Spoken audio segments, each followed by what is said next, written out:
Operation শেষে ডাক্তাররা জানালো সাক্ষর সন্তানের মা হতে চলেছে ঝিল। অবাক সাক্ষ্য। হ্যাঁ বন্ধুরা, আমরা এমনটাই দেখতে পাব ভুলে বাবার পার কারেগা সিরিয়ালের আগামী পর্বগুলোতে। ঝিল সাক্ষ্যকে বলে, আমি তো মরেই যাব। উত্তরে সাক্ষ্য যেন ভেঙে পড়ে, কেন, তুমি কি আমার বিয়ে দেখবে না?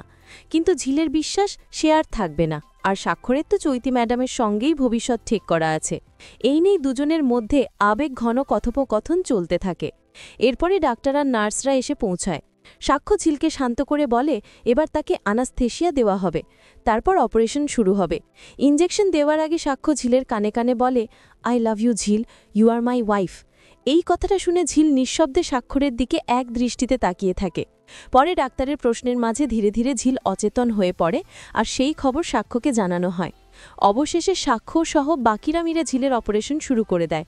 অপারেশন শেষ করে বাইরে বেরোতেই মিনু আর ঝিলের বন্ধুরা দৌড়ে এসে জিজ্ঞাসা করে, ঝিল আর বেঁচে নেই, তাই তো?